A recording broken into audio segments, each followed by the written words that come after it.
So how would you advise parents who have teens? Let's take two of those topics who are maybe struggling with anxiety and maybe struggling with schedule. Like starting with anxiety, what would be helpful things that as a parent I could do to help Sure. my student that is struggling with anxiety?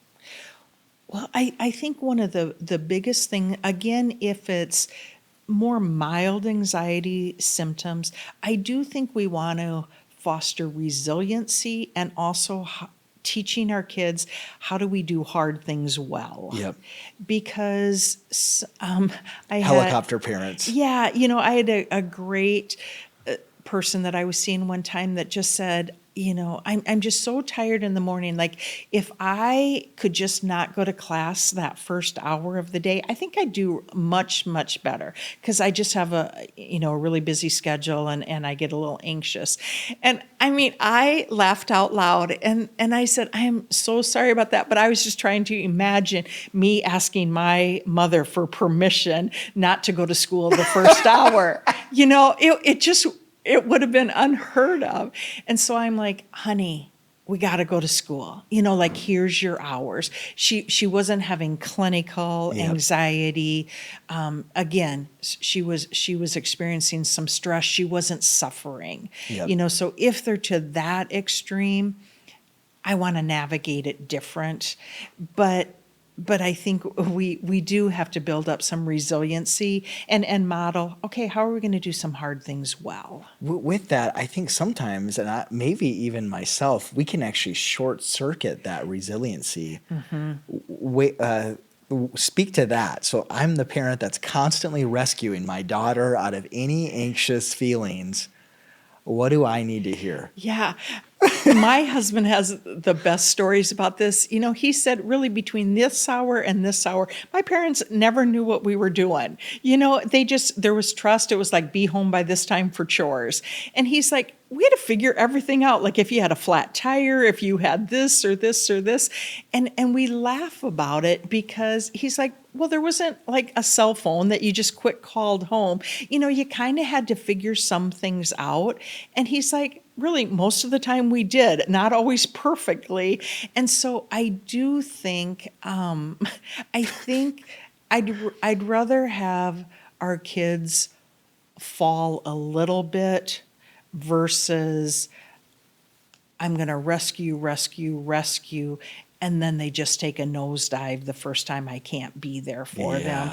And it's hard, and as a parent, I didn't always get it right. I still don't get it right with raising adult children or loving adult children. But I do think there's going to be hard moments in life. We all know that's where we learn the most lessons. We rarely learn the lessons in the good. It's almost always in the hard. And so I do think we can come alongside of them and like, how do the older they get, how do you want to handle this?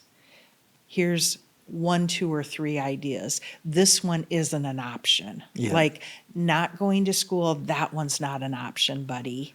But do you want to email your teacher for some extra help? Do you need to go to school early to get some extra support?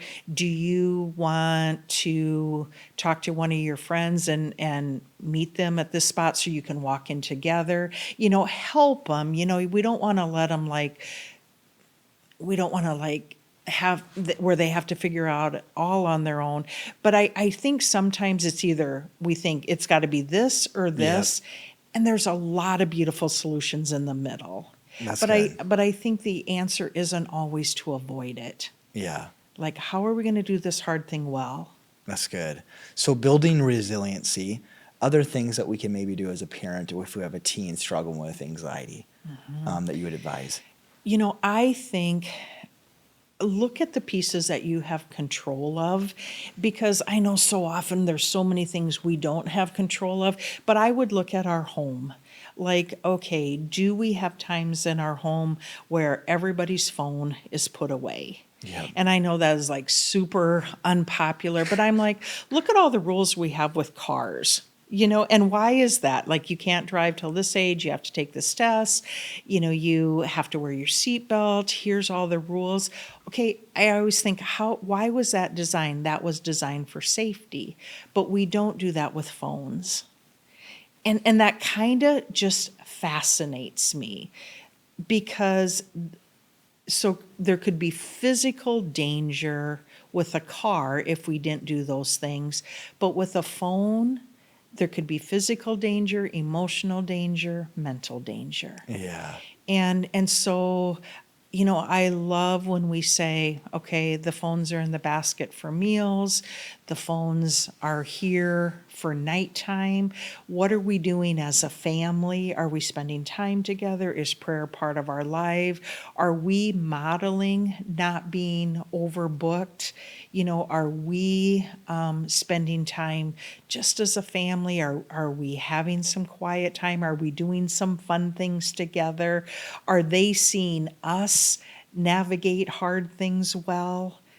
I just think there's so many things we can do within our home that doesn't make the anxiety go away, but that makes it bearable and healthy ways that we can navigate it.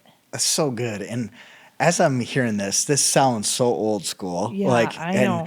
and also it's so crazy with sports or school, we would do anything for our student. Yeah. But for some reason, when it comes to their mental health, we'll do very little. Like you have to study for this test. You Yeah. have to do this. But with your phone, who cares? And that kind of sounds harsh, but for so many mom and dads, we're not doing anything Right. for it. And so we really are uncaring. I'm saying that as I'm blushing myself. Yeah. But it's so true. Like we would never let them miss practice for volleyball because that's so important. But with their phone and their own mental health, oftentimes we really stand on the sidelines. Right. Well, and it's short-term goals versus long-term goals, Yeah. right? Yep. Like, yeah, we're not going to miss this practice, but yeah, with this we're just not going to worry about. But I would actually want to spend more time. I'd probably want to reverse that and be like, okay, what are we doing to raise the healthiest That's good. young men and women possible? That's really, really good. And we're not going to get it right as parents all the time. But I think when a child is struggling, I'm always looking at what is the symptom Yep. and how can we make some adjustments. And sometimes it's not like, okay, what does the school need to do? Sometimes we can get the school involved because they might have some ideas, but sometimes we want to kind of blame someone else, like what can the school do, what can the coach do, what does the church need to do, instead of like, okay, what are the symptoms and what can we do as a family? That's good. With the kind of the other theme you were seeing was students being really overwhelmed, overscheduled. Just your advice on that, like if we can see that our student is just kind of, wow, they're maxed. Right. It's a little bit of both, and because again, we want to teach resiliency. Yep, We yep. want to teach them how do we balance things.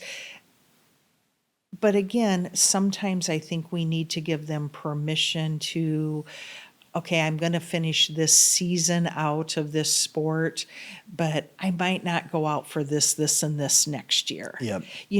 I think there's so many teaching opportunities to do because their symptoms, their behaviors are symptoms. Their behaviors are telling you something, and we need to listen to them. So, you know what, buddy?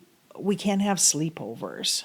Yep. Can't have sleepovers, I think, for a number of reasons. But, buddy, you need sleep. So if you want to go to your friend's house, mom and dad are going to say okay to that. We're picking you up at, 9 o'clock or 10 o'clock because you need sleep. Yep. So I don't think it has to be always no, but I think it's helping them discern, what do we want to say yes to? And also, what do we want to or need to say no to? Yep.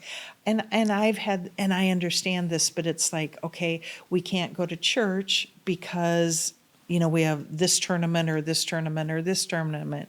Okay, I understand some of those logistics.